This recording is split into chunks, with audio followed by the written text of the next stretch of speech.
은혜 충만 또 성령 충만한 귀한 은혜가 또 여러분들의 있기를 주님의 이름으로 축복합니다. 요셉이 꿈에서 두 가지를 보았습니다. 하나는 곡식단이 자기를 향해서 절하는 꿈을 보았습니다. 그리고 또 한 가지 꿈은 해와 달과 11별이 자기를 향해서 절을 하는 그런 장면을 보았습니다. 자, 그런데 오늘 본문 말씀 가운데 보면 요셉이 꿈으로부터 점점 멀어져가는 요셉의 삶의 상황들을 보게 돼요. 자, 오늘 본문 말씀은 창세기 40장 1절부터 23절까지 말씀인데 1절부터 4절까지 말씀 가운데 보면 자, 요셉의 상황을 이렇게 이야기를 하고 있죠. 자, 1절부터 4절까지 한번 읽어볼게요. 시작. 그 후에 애굽 왕의 술 맡은 자와 떡 굽는 자가 그들의 주인 애굽 왕에게 범죄한지라. 바로가 그 두 관원장 곧 술 맡은 관원장과 떡 굽는 관원장에게 노하여 그들을 친위 대장의 집 안에 있는 옥에 가두니 곧 요셉이 갇힌 곳이라. 친위 대장이 요셉에게 그들을 수종들게 하매 요셉이 그들을 섬겼더라. 그들이 갇힌 지 여러 날이라. 자, 현재 요셉의 삶의 상황은 어떻습니까? 자, 요셉은 강간미수라고 그래야 될까요? 강간미수 그런 범죄로 인해서 지금 궁중 감옥에 갇혀 있습니다.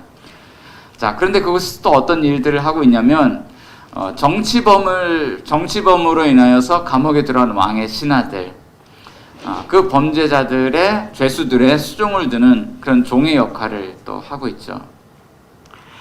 자, 그러니까 이제는 전에는 보디발의 종으로서 그래도 상당히 높은 지위 가운데 있는데 이제는 궁중 감옥에서 왕의 신하들이지만 죄수들의 수종을 드는 종의 삶으로 전락한 그런 모습으로 살아가고 있습니다. 자, 만일 우리에게 다가온 이런 고난의 상황이 우리가 꾸는 꿈을 가로막는 장애물이 되었다면, 고난의 상황이 우리의 꿈을 가로막는 장애물이 되었다면 여러분은 어떻게 하시겠어요? 꿈을 가지고 있는데, 하나님이 꿈을 주셨는데 커다란 그런 삶의 고난이 장애물이 되어서 우리의 삶을 가로막고 있습니다. 여러분 어떻게 하시겠습니까? 자, 그런데 오늘 본문 안에 보면 두 가지 희망의 불씨가 살아나고 있어요. 첫 번째는요, 만남의 불씨입니다. 자, 비록 감옥에서 죄수를 섬기는 그런 일을 하고 있지만 요셉이 만난 사람들은 그냥 단순한 왕의 신하들이 아니었습니다. 자, 그들은 술 맡은 관원장, 떡 굽는 관원장들이었는데 그들은 왕의 최측근들이었습니다. 이렇게 셰프나 주방장이 높아봐야 얼마나 높겠어?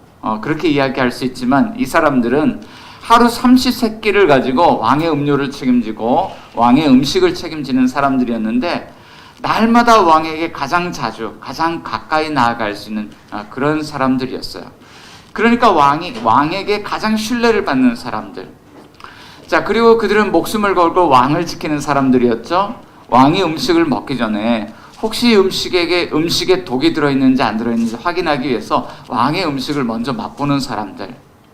자, 그러니까 왕과 가장 가까이 지내는 그런 사람들이었습니다. 자, 하지만 문제는 그들이 왕에게 범죄를 하여서 지금 감옥에 갇혀 있다는 것이죠. 자, 이렇게 첫 번째 불씨, 만남의 불씨가 이렇게 붙었어요. 자, 두 번째는요, 꿈이라는 불씨가 살아나고 있습니다. 자, 요셉은 하나님 주신 꿈을 마음속에 간직하고는 살았지만 이 꿈이 과연 이루어질까라는 생각을 가지고 있습니다. 자, 그런데 이 감옥에서 어떤 일이 일어나냐면 하나님께서 만남을 허락해 주신 이 두 관원장이 하나님이 주신 그런 꿈을 꾸게 돼요. 오늘 보면 5절부터 8절까지 내용인데요. 자, 두 관원장이 하룻밤에 각기 서로 다른 꿈을 꾸었습니다. 자, 그런데 다음날 아침 요셉이 그들을 수종들기 위해서 찾아갔더니 얼굴에 근심이 가득했어요. 요셉이 이유를 물었습니다. 왜 이렇게 얼굴에 수심이 가득합니까? 그랬더니 이렇게 대답을 해요. 간밤에 우리가 꿈을 꾸었으나 이를 해석해 줄 사람이 없다. 그런 거예요. 자, 만일 이 꿈을 해석해 줄 수 있는 사람들이 있다면 그들은 당장 그들이 꾸었던 이 특별한 꿈에 대해서 뜻을 묻기 위해서 찾아갔을 거예요. 그러나 감옥에 갇혀 있다 보니까 길이 없는 것이죠. 자, 그런데 요셉이 그들에게 길을 알려주는 거예요. 아니에요. 꿈을 해석할 길이 있습니다. 오늘 본문 8절 하반절 말씀 가운데 요셉이 이렇게 대답합니다. 요셉이 그들에게 이르되 해석은 하나님께 있지 아니하니까 청하건대 내게 이르소서. 자, 요셉은 두 관원장이 꾸었던 그 꿈에 대해서 어떤 생각을 가지고 있나요? 자, 꿈은 누구에게서 오는 겁니까? 자, 그러면 꿈의 해석은 누가 해주시는 겁니까? 자, 그러면 그 꿈을 이루게 하시는 분은 누구입니까? 자, 그런 생각을 가지고 있는 거예요. 하나님이 하신다는 거예요. 자, 여기에 질문이 있습니다. 나의 삶이 꿈으로부터 멀어진 것 같다고 느낄 때쯤 하나님께서 요셉에게 두 관원장을 보내주셔서 그 두 관원장을 만나게 하시고, 또 예전에 나에게 꿈을 주셨던 하나님이 두 관원장에게 꿈을 주셔서 다시 꿈을 주신 하나님에 대해서 생각을 하게 해주셨어요. 자, 오늘 이 사건 속에 숨어있는 하나님의 메시지는 무엇일까요? 하나님이 왜 이 두 사람을 만나게 해주시고 하나님이 왜 그 두 사람의 꿈 이야기를 듣게 하셨을까요? 자, 바로 이것이 오늘 이 시대에 요셉과 같이 꿈을 꾸었지만 그 꿈을 포기하고 꿈과 멀어진 삶을 살아가고 있는 그런 낙심자들에게 다시 꿈과 비전을 다시 꿈과 비전을 회복하게 하시는 하나님의 음성인 것이죠. 자, 하나님 오늘 본문을 통해서 우리에게 무엇이라고 말씀해 주실까요? 자, 여러분의 꿈은 어떻습니까? 여러분의 꿈은 현실과 가까이에 있습니까? 아니면 동떨어져 있습니까? 자, 하나님 이런 우리에게 무엇이라고 말씀해 주실까요? 자, 첫째, 삶에 고난이 다가와도 우리에게 꿈을 주시는 하나님을 끝까지 신뢰해야 한다라고 오늘 본문은 말씀하고 있습니다. 자, 우리 한번 따라해 볼까요? 꿈을 주시는 하나님을 끝까지 신뢰합시다. 여러분, 그 꿈을 주시는 하나님 신뢰하고 있습니까? 자, 사람들이 꿈을 꾸고 나면 그 꿈을 주신 하나님께 나아가기보다는 그 꿈 자체의 의미를 두려고 하는 그런 모습을 쉽게 볼 수 있죠. 자, 두 관원장이 하룻밤에 각기 다른 꿈을 꾸었는데 다음날 아침 근심에 쌓여 있었어요. 그들은 모두 이렇게 생각했습니다. 도대체 이 꿈의 의미가 뭐지? 간밤에 꾸었던 이 꿈의 의미가 뭐지?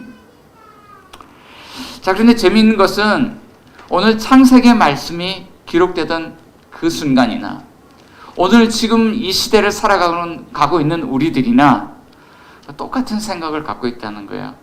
꿈을 꾸게 되면 이 꿈의 의미가 뭐지? 라는 거죠. 자, 인터넷 검색창에 꿈해몽이라는 검색어를 넣으면 무료 꿈해몽, 사주, 운세, 길몽, 흉몽, 알아두면 도움이 되는 꿈해몽, 이와 같은 검색 결과들이 쭉 나옵니다. 자, 그런데 위키백과에 꿈해몽에 관한 설명이 왜 이런 것들이 나오는지를 우리에게 알게 해줘요. 위키백과에 이런 설명이 있습니다. 꿈풀이 또는 해몽은 꿈이 앞으로 일어날 일을 말해준다는 믿음을 바탕으로 꿈의 내용을 풀이하여 미래를 예견하는 일이다. 즉, 꿈을 잘 풀이하면 앞으로 일어날 일을 예측할 수 있다는 생각으로서 흔히 정형화된 형식에 따라 좋은 꿈과 나쁜 꿈으로 구분한다. 과학적인 근거가 없는 미신이지만 점과 같이 현대에서도 행해지고 있다. 자, 이런 설명을 하죠. 자, 그리고 몇 가지 예를 드는데요. 참 이게 와닿았어요. 자, 여러분 만약에 여러분들이 밤에 잠을 자다가 돼지 꿈을 꾸었다고 해봅시다. 자, 그러면 그 다음날 이 꿈 이야기를 누군가에게 들려주면 사람들이 여러분들에게 어떤 조언을 해줄까요? 밤에 돼지 꿈을 꿨어요. 자, 뭐 하라 그럴까요? 껌 팔아라. 자, 어떤 이야기죠? 에? 로또 해라. 그래요, 맞아요. 자, 똥 밟는 꿈, 돼지 꿈 이런 거 꿨다 그러면 다른 사람들이 주변에서 이렇게 복권 사라, 이렇게 뭐 좋은 일이 있을 것 같아, 복권 사, 이런 이야기를 해주죠. 자, 그런데 이것이 어제 오늘 일이 아니라는 거예요. 한국 전통 꿈 해몽에 이런 이야기가 나옵니다. 신라시대 김유신 장군의 여동생 문희에 관한 이야기예요. 자, 어느 날 문희가 언니 보이와 놀고 있는데 보이가 야, 나 어제 이상한 꿈 꿨다. 그래서 꿈 이야기를 해주는 거예요. 이 언니가 오줌을 쌌는데 자신의 오줌으로 서라벌이 잠기는 꿈을 꾸었다는 이야기를 해주었습니다. 자, 그런데 동생 문희가 이 이야기를 딱 듣고 나서 이게 보통 꿈이 아니라는 사실을 느꼈어요. 길몽이다. 자, 그래서 자신의 비단 치마를 주고 언니에게서 그 꿈을 사옵니다. 자, 그런데 훗날 문희가 어떻게 되었을까요? 신라의 무열왕 김춘추의 부인이 되었다는 이야기를 하고 있죠. 자, 그런데 이런 이야기들이, 이런 설화가 과학적인 근거가 전혀 없지만, 자, 이런 이야기가 사람들의 삶에 영향을 미칠까요? 안 미칠까요? 미치는 거예요. 자, 사람들이 꿈을 꾸고 나면 꿈 자체에 집착하는 이유가 바로 여기에 있습니다. 무언가 좋은 일이 있을 것 같은. 어쩌면 요셉도 자신의 꿈에 대한 그런 집착을 가지고 있었는지도 몰라요. 그런데 오늘 본문 말씀 보면 누구보다도 그 다음날 아침 이 꿈에 집착하고 있는 사람들이 있습니다. 바로 두 관원장이었죠. 자, 그렇지만 그들이 요셉을 만나고 난 다음에 생각의 전환을 얻게 돼요. 요셉을 통해서 생각의 전환이 되는 것이죠. 만일 꿈을 주신 하나님을 볼 수 있다 그런다면, 자, 꿈 자체에 집착하는 것이 아니라 만일 그 꿈을 주신 하나님이 계시다는 사실을 알게 된다면 이제는 생각이 어떻게 바뀌게 될까요? 아마도 꿈 자체에 집착하기보다는 꿈을 주신 하나님을 생각하지 않을까요? 자, 이제 요셉이 그들에게 요청합니다. 당신들의 꿈 이야기를 저에게 들려주십시오. 자, 이제 9절부터 그 꿈 이야기가 시작이 되죠. 먼저 술 맡은 관원장이 자신의 꿈 이야기를 들려주었습니다. 9절 하반절부터 11절 가운데 보면 우리 함께 읽어볼게요. 이르되 내 앞에 포도나무가 있는데 그 나무에 세 가지가 있고 싹이 나서 꽃이 피고 포도송이가 익었고 내 손에 바로의 잔이 있기로 내가 포도를 따서 그 즙을 바로의 잔에 짜서 그 잔을 바로의 손에 들여놓으라. 포도나무가 있는데 가지들이 막 있는데 가지가 세 가지가 딱 있었어요. 싹이 나고 꽃이 피고 포도송이 열매가 맺히더니 포도가 익은 거죠. 그래서 근데 내 손에 보니까 잔이 있는 거예요. 포도를 따서 자서 즙을 짜서 바로에게 드렸다. 요셉이 이렇게 해석합니다. 12절 13절 이르되 그 해석이 이러하니 세 가지는 사흘이라. 지금부터 사흘 안에 바로가 당신의 머리를 들고 당신의 전직을 회복시키리니 당신이 그 전에 술 맡은 자가 되었을 때 하던 것 같이 바로의 잔을 그의 손에 드리게 되리이다. 자, 요셉의 꿈 해몽은 무엇이었나요?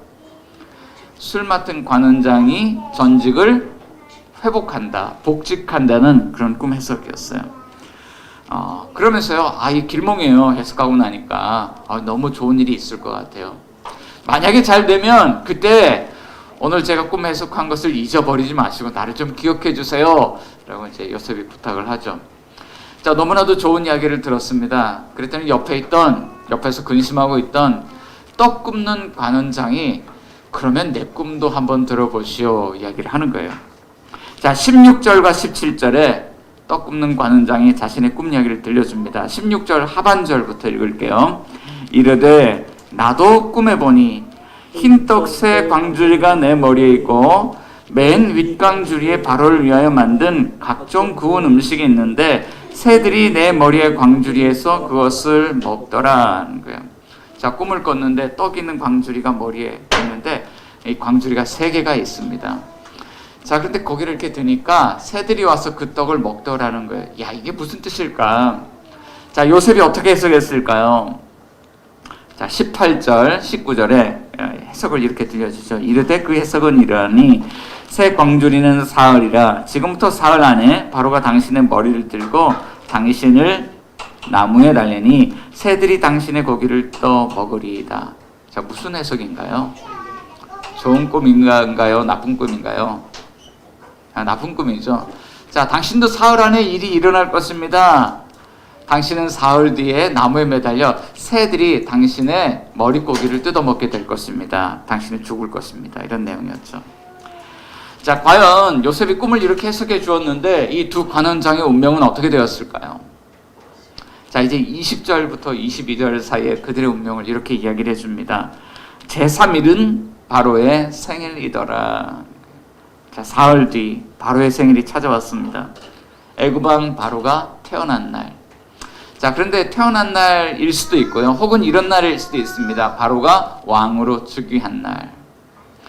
자, 그런데요, 이 날은 그냥 단순한 바로의 생일날이 아니었어요. 자, 바로는 애굽 땅에서 어떤 존재일까요? 자, 그냥 왕이 아니죠. 이 사람은 신이에요. 거의 태양과 같은 존재입니다. 이집트 땅에서 신과 같은 존재이기 때문에 신이 왕으로 즉위했다라는 것은요, 이것은 전 국가적인 축제일이었죠. 자, 그래서 왕은요, 자기의 모든 신하들, 모든 백성들에게 축하연을 베풀죠. 모든 신하들에게 축하연을 베풉니다. 자, 그런데 이럴 때 빠질 수 없는 이벤트가 있습니다. 여러분, 광복절이 되면 우리나라 대통령이 어떤 일을 할까요?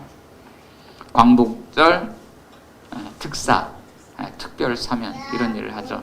자, 왕이 그날 자비를 베풉니다. 궁중에 있는 죄를 가볍게 범한 죄인들을 데리고 와서 그들을 사면 복권시켜주는 일을 하는 거예요. 거기에 이 사람들이 있었습니다. 바로 술 맡은 관원장과 떡 굽는 관원장이요. 자, 왕은 그들을 어떻게 했을까요? 모든 신하들 앞에서 얼굴을 들게 합니다. 자, 그런데 놀랍게도 한 사람은 이렇게 되고 한 사람은 이렇게 돼요. 술 맡은 관원장은 전직을 회복했고 떡 굽는 관원장은 나무에 매달려 처형이 되었습니다. 자, 이때 성경은 그 사건에 대해서 어떻게 이야기를 하고 있을까요? 22절 하반절 말씀 가운데 보면 성경은 이렇게 이야기를 해주고 있습니다. 요셉이 그들에게 해석함과 같이 되었더라. 그들에게 해석한 것과 같이 똑같이 되었더라는 거예요. 자, 그러니까 이 사건을 통해서 무엇이 증명되었습니까? 꿈을 주시는 분이 하나님이시고, 또 꿈을 해석해 주시는 분도 하나님이시고, 꿈을 이루시는 분도 하나님이시다. 자, 꿈을 꾸었어요. 그리고 요셉이 꿈을 해석해 주는 것을 들었습니다. 그리고 실제로 복직이 이루어졌습니다. 술 맡은 관원장이 무엇을 깨달았을까요? 인생을 살아가는데 우리가 눈으로 보고 믿는 것이 다가 아니구나. 이 세상에는 정말 우리 눈에 보이지 않는 히브리 종 요셉의 하나님이 그 배후에 계시는구나 깨닫게 되는 거죠. 자, 그런데 이 사건이 술 맡은 관원장을 위한 사건입니까? 이 사건은요, 또한 요셉을 위한 사건이기도 했습니다. 자, 매우 임박한 사건을 꿈을 통해서 보여주셨고, 또 두 관원장의 꿈을 해석할 수 있는 지혜를 주셨고, 실제로 그들의 꿈이 성취되는 것을 보여주셨어요. 자, 요셉은 지금 꿈과 멀어진 그런 현실 속에서, 감옥 속에서 맨날 나이가 언제 여기서 나왔지 이 생각만 하고 있습니다. 그런데 두 관원장의 꿈을 해석해 주면서 요셉이 무엇을 생각하게 되었을까요? 하나님이 요셉에게 말씀하시는 거예요. 그 꿈은 내가 준 것이고, 그 꿈을 내가 해석할 수 있고, 또 그 꿈을 어떻게 하실 겁니까? 하나님이 이루어 주실 거라는 거예요. 요셉아, 염려하지 마. 근심하지 마. 내가 너에게 준 꿈은 반드시 이루어질 거야. 자, 그렇다면 하나님이 이 말씀을 통해서 또 누구에게 말씀하실까요? 자, 사랑하는 여러분, 하나님은 오늘 이 사건 속에 감추어진 메시지를 통해서요, 저와 여러분들에게도 말씀해 주시는 거예요. 하나님이 성경을 통해서 우리에게 비전을 주시고 꿈을 주십니다. 그런데 그 꿈에 대해서 하나님, 내 삶은 오늘 이 꿈과 너무나도 멀어져 있어요. 하나님이 성경에 주신 약속들이 과연 나에게도 이루어질까요? 그런데 오늘 이 이야기를 통해서 하나님 우리에게 무엇을 말씀하십니까? 광현아, 내가 너에게 준 꿈, 너에게 준 비전은 반드시 이루어질 거란다 라고 하나님 우리에게 말씀해 주신 거예요. 한번 여러분 이름을 넣어서 한번 이야기해 볼까요? 광현아, 너의 꿈은 반드시 이루어질 거란다. 한번 따라해보세요. 자, 광현아, 너의 꿈은 반드시 이루어질 거란다. 하나님이 오늘 이 감춰진 메시지를 통해서 우리에게 그런 위로와 격려를 주시는 것이죠. 자, 그렇다면 사랑하는 여러분, 이 말씀을 들을 때 우리는 어떻게 반응해야 할까요? 비록 우리의 삶에 하나님의 꿈, 하나님의 비전을 가로막는 장애물이 있다고 할지라도 하나님께서 꿈을 주시고 하나님께서 그 꿈을 이루어 주신다는 사실을 믿고 여러분, 우리가 인내하면서 기다리는 삶을 살지 않아야 될까요? 자, 그렇다면 우리는 왜 이런 상황들을 참고 인내하고 기다려야 될까요? 고난의 상황이 주어져 있어요. 요셉처럼 감옥에 갇혀있는 그런 삶의 상황들이 있어요. 그런데 하나님 기다리라는 거예요. 너무 답답해요. 하나님, 저 너무나도 답답해요. 답답해서 미칠 것 같아요. 그런데 하나님 우리에게 주신 말씀은 기다리라는 거예요. 왜 기다려야 합니까? 자, 두 번째는요, 하나님의 때가 반드시 온다는 거예요. 자, 오늘 본문은 무엇보다도 꿈을 성취하시는 하나님에 대해서 이야기하면서 때를 강조하고 있습니다. 두 관원장이 꿈을 꾸는데 이런 것을 보았죠. 먼저 술 맡은 이런 관원장은 밤에 꿈을 꾸는데 포도나무가 나타나는데 나뭇가지가 위로 이렇게 세 가지가 올라가는 거예요. 자, 포도나무 이렇게 막 퍼지잖아요. 그런데 세 가지가 이렇게 있는데 그거를 이제 본 거죠. 자, 그런데 이 떡 굽는 관원장도 비슷한 것을 보았어요. 머리에 광주리가 있는데 광주리가 세 개가 그냥 착착착 세 개가 쌓여져 있었는지 아니면 수평적으로 이렇게 돼 있었는지 모르겠지만 머리에 광주리가 세 개가 있는 거예요. 자, 그런데 요셉이 그 꿈을 어떻게 해석했을까요? 세 광주리는 사흘이라는 거예요. 지금부터 사흘 안에 이 꿈을 성취하시는 하나님의 때가 온다는 것이죠. 그리고 제3일은 바로의 생일날이었고 그 꿈이 성취가 된 것입니다.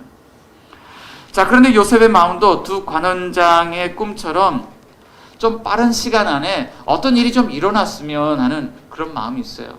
오늘 본문 안에 보면 정말 요셉의 간절한 마음이 담겨있는 요셉의 멘트가 있습니다. 꿈을 해석하면서요, 이 멘트 날리는 걸 잊지 않습니다. 이분들에게 이것을 부탁해야 되겠다. 14절과 15절 한번 찾아서 읽어볼까요? 14절과 15절 시작. 당신이 잘 되시거든 나를 생각하고 내게 은혜를 베풀어서 내 사정을 바로에게 아뢰어 이 집에서 나를 건져주소서. 나는 히브리 땅에서 끌려온 자여 여기서도 옥에 갇힐 일은 행하지 아니하였나이다. 자, 요셉은 술 맡은 관원장의 꿈을 해석하면서요, 이거 길몽이구나, 좋은 거구나. 자, 그래서 그에게 부탁을 합니다. 근데 특별히 4가지 부탁을 했어요. 관원장님, 잘 되시거든 나를 생각해 주세요. 나를 기억해 주세요. 그리고 당신의 은혜를 나에게 보여주세요. 당신이 나에게 호의를 갖고 있다는 것을 보여주세요. 자, 그것은 저의 이야기를 바로에게 들려주는 것입니다. 바로 왕에게 가까이 가거든 꼭 제 이야기를 들려주세요. 그리고 저를 이 감옥에서 꺼내주세요. 이런 4가지 부탁을 합니다. 자, 요셉이 이 말을 하는 데는 이유가 있습니다. 15절에 그 이유가 있는데, 나는 히브리 사람인데 정말 제가 이해하지 못하는 것이 있죠. 저는 끌려왔습니다. 그리고 두 번째는 나는 이 감옥에 들어올 만한 죄를 지은 적이 없는데 감옥에 갇혀 있습니다. 나는 끌려왔고 내 의지로 된 게 아니에요. 끌려왔어요. 그리고 나는 죄 지은 것이 없는데 지금 감옥에서 살고 있죠. 내 인생에 도저히 이 사실들이 이해가 되질 않아요. 자, 여기 15절 말씀 가운데 보면 옥이라는 단어가 나오죠. 자, 이 옥이라는 단어는 사실 여기서만 사용된 것이 아니라 37장에서도 사용이 되었습니다. 37장에서는 구덩이라는 단어로 번역이 됐고 40장에서는 감옥이라는 단어로 번역이 됐어요. 지금 요셉은 자기 인생에 이해할 수 없는 그런 사건을 2가지를 지금 동시에 이야기를 하고 있는 거예요. 저 정말 이해할 수가 없어요. 제 형들이 저를 구덩이에다가 가둬버렸는데 내가 왜 그 구덩이에 갇혀서 이렇게 끌려왔어야 되는지 나는 내 인생 그것을 이해할 수가 없습니다. 그리고 나는 보디발의 집에서도 저는 죄를 지은 것이 없습니다. 오히려 보디발에게 충성하고 최선을 다해서 정직하게 살려고 내가 그렇게 애를 썼는데 죄를 지은 것이 없는데 내가 왜 이 감옥에 갇혀 있어야 하는지. 그러면서 이 마음이요, 하나님을 향한 원망, 이 사람들을 향한 원망이 있는 거예요. 하나님, 나는 잘못한 것이 없는데 나에게 죄가 있다면 착하게 산 것밖에 없는데 왜 내가 이런 고난을 당해야 합니까? 자, 그러니까 감옥에 갇혀있는 삶이요, 하루하루가 너무나도 힘들고 견디기가 너무 힘이 든 거죠. 여러분, 갇혀있는 삶은요, 실제로 참 힘이 듭니다. 아마 대한민국 남자라면 누구나 다 한 번씩은 경험을 해야 하는 일이죠. 여기 우리 대한민국 남자들로서 앞으로 이 일을 해야 될 우리 다음 세대 우리 아이들이 많이 있는데 국방의 의무를 지키는 것입니다.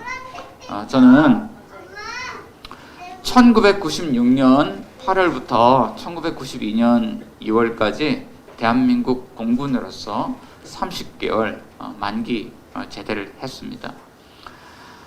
그런데 군에 갔을 때요 정말 최악이었어요. 그냥 군은요 그냥 가기 싫은 곳이었어요.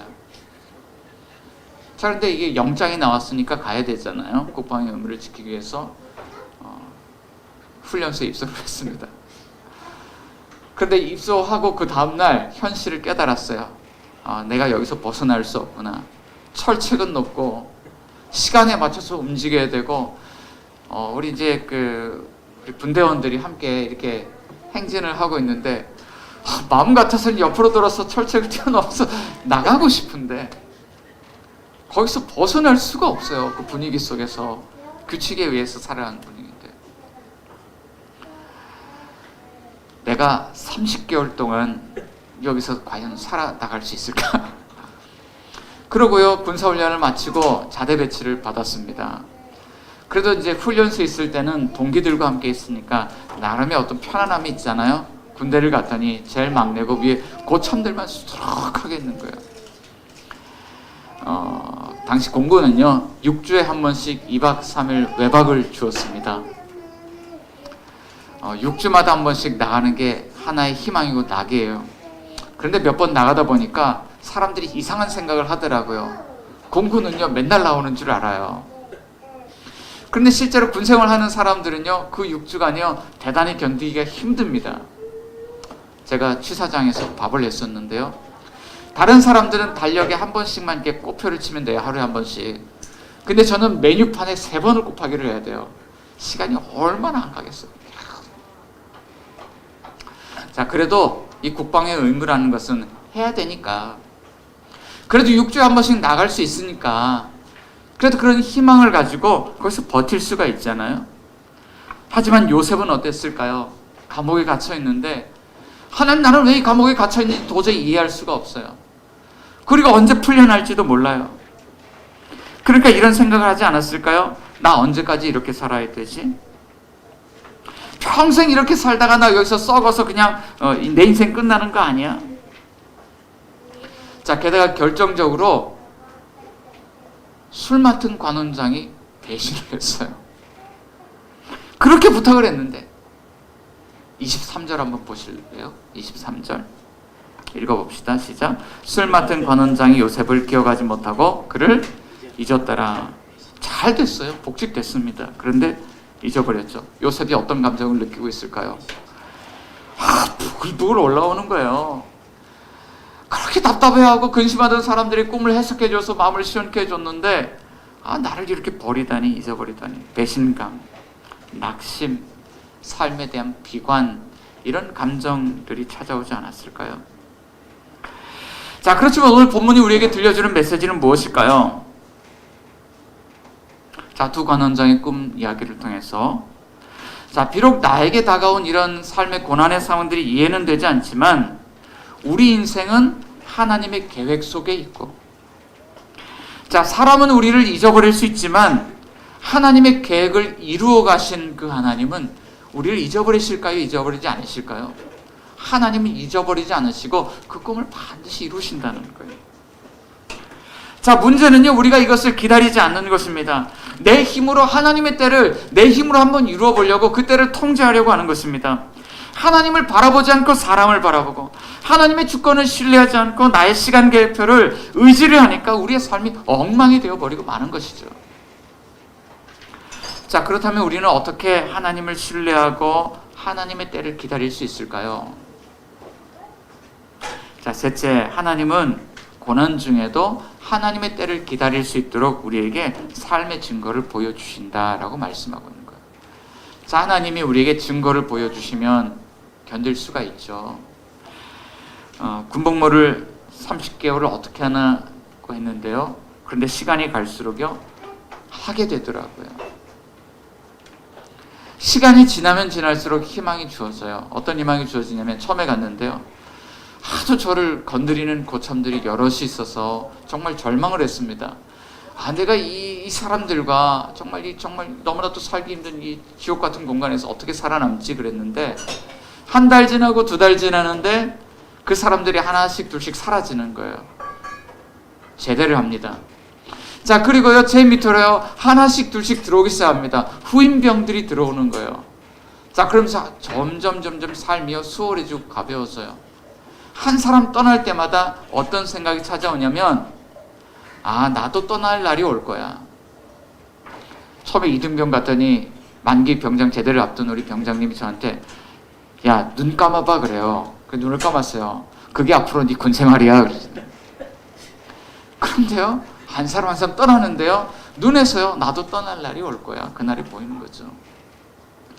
그런데 저만 그런 것이 아니라 우리 아이들도 그렇게 견디면서 살아갑니다. 지난주에 저희 집에 좋은 일이 한 가지가 있었습니다. 저희 셋째 아이 한우가요, 태권도장에서 빨간띠를 따왔습니다. 태권도를 탁 갔다 오면서, 엄마 나 빨간띠 땄어. 그런데 사범님이 나에게 줄밤띠도 줬다? 그러면서 들어오는 거예요. 이 아이가 태권도를 처음에 다닐 때 저에게 하나의 걱정이 있었습니다. 큰아이 둘째 아이는 벌써 태권도에서 2단, 3단 이렇게 단을 땄거든요.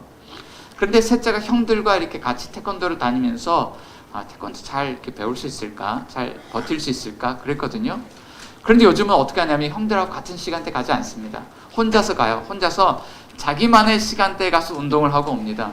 그런데 잘 다녀요. 얘가 어떻게 이렇게 잘 다니지? 그런데 이 아이에게도 희망이 있는 거죠.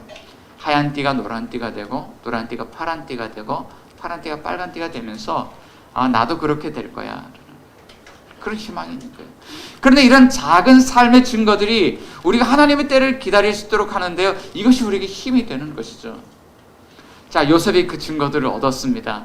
어떤 증거들을 얻었냐면, 두 관원장의 꿈이 사흘 동안에 이루어지는 것을 보면서, 꿈을 주신 하나님이 꿈을 이루시는구나, 이런 작은 일들을 통해서 증거를 얻은 것이죠. 자, 그런데 하나님이 우리에게는 어떤 증거를 주실까요? 하나님은 오늘 우리에게요, 요셉에게 주셨던 증거보다 더 나은 증거를 우리에게 주신다라고 말씀하고 있어요. 자, 그 증거에 대해서요, 성경은 우리에게 이렇게 이야기를 하고 있습니다. 마태복음 12장 39절에 보면 그 증거를 요나의 표적이라고 이야기를 합니다. 자, 요나의 표적이 뭡니까? 요나는 물고기 뱃속에서 3일간 죽음 가운데서 갇혀 있었지만, 하나님께서는 그를 물고기 뱃속에서 꺼내주셔서 죽음 가운데서 살리시고 하나님의 사명을 감당하게 하신 그 이야기잖아요. 자, 그런데 그 사흘을 하나님의 때라고 우리에게 선포해 주시는 분이 있습니다. 마가복음 1장 15절 가운데 보면, 이르시되 때가 찼고 하나님 나라가 가까이 왔으니 회개하고 복음을 믿어라. 이제 때가 되었다. 하나님 나라가 온다. 하나님이 이 성경의 역사를 통해서 창세로부터 지금 오늘 이 말세까지 하나님께서 지금까지 드러내고자 하셨던 꿈이 있는데, 그것이 바로 하나님의 나라다. 그 때가 올 날이 왔다. 때가 찼다. 그런데 그 때가 언제일까요? 마가복음 8장 31절에서 또 그때에 대해서 이렇게 이야기를 해주십니다. 인자가 많은 고난을 받고 장로들과 대제사장들과 서기관들에게 버림받아 죽임을 당하고 사흘 만에 살아나야 할 것을 비로소 그들에게 가르치시되, 라는 거예요. 인자가 죽임을 당하고 사흘 만에 살아나는 그때가 바로 그 증거다라는 거예요. 자, 그런데 이때를 목격한 사람들이 있습니다. 이때를 목격한 사람들이 그 사건을 이렇게 증언했습니다. 고린도전서 15장 3절 4절 말씀에, 내가 받은 것을 먼저 너희에게 전하였노니 이는 성경대로 그리스도께서 우리 죄를 위하여 죽으시고 장사 지낸 바 되셨다가 성경대로 사흘 만에 다시 살아나사라는 거예요. 성경대로 죽으시고 성경대로 사흘 만에 다시 살아나는 것을 보여주신 분이 계신다. 자, 그는 죄가 없었지만 사람들로부터 버림당했고 십자가에서 죽으셨고 사흘 만에 부활하셨는데 하나님의 때를 드러내셨다. 그분이 누구일까요? 마가복음 1장 1절에 그는 바로 이분이 하나님의 아들 예수 그리스도의 복음의 시작이라. 하나님의 아들 예수 그리스도다. 자, 하나님은 우리에게 하나님의 아들 예수 그리스도를 통하여서 요셉에게 주셨던 그 증거보다 더 나은 증거를 주십니다. 자, 요셉은요, 자기가 버림당하고 감옥에 갇히는 그 상황을 도저히 이해할 수 없었지만 그 길을 걸어가신 분이죠. 하나님의 아들 예수 그리스도는 아무런 이유 없이 이 땅 가운데 오셨지만 아무런 이유 없이 사람들로부터 버림당했고 십자가에 죽으시고 돌무덤에 장사되셨습니다. 자, 그렇지만 하나님은 그를 그대로 놔두시지 않고 사흘 만에 죄와 사망으로부터 그를 일으키시고 오른손으로 그를 높여주시고 하나님 나라의 주님이 되게 하셨다는 것입니다. 자, 이것이 하나님이 오늘 우리에게 주시는 더 나은 증거인 것이죠. 자, 하나님은 사흘 만에요, 돌무덤 가운데서 죄와 사망을 이기시는 부활의 주님을 우리에게 그 증거로 보여주시는 것입니다. 자, 그렇다면 사랑하는 여러분, 우리는 그리스도 안에서 우리의 꿈을 가로막는 장애물들이 눈앞에 펼쳐져 있을 때에도 어떤 삶을 살아갈 수 있을까요? 사랑하는 여러분, 여러분의 인생 가운데 도저히 이해할 수 없는 고난과 역경의 상황이 있습니까? 또 여러분의 인생 가운데 하나님 주신 꿈과 우리의 삶이 너무나도 동떨어져 있어서 낙심되고 절망이 되는 그런 상황들이 있습니까? 하나님께서는 오늘 요셉에게 주셨던 그 증거보다 더 나은 증거를 가지고 오늘 이 은혜의 자리에 우리를 초대하십니다. 여러분, 십자가의 그리스도께로 나오십시오. 여러분, 돌무덤을 깨치고 나오신 그리스도께로 나오십시오. 십자가에서 죽으셨지만 사흘 만에 부활하신 그리스도께로 여러분 나오십시오. 여러분, 이 증거를 보고 믿음 없는 자가 되지 말고 믿는 자가 되십시오. 자, 하나님께서는 비록 우리의 그런 꿈, 하나님 우리에게 주신 비전을 가로막는 그런 고난과 역경들이 있다고 할지라도 하나님이 요셉을 구원의 도구로 쓰시고 하나님이 요셉을 꿈의 도구로 쓰셨던 것처럼 하나님은 오늘 저와 여러분들을 하나님의 꿈의 도구로, 세상을 구원하는 구원의 도구로 하나님이 저와 여러분들을 그렇게 사용하시고 세워주실 것입니다. 여러분이 같이 한번 우리 기도하겠습니다.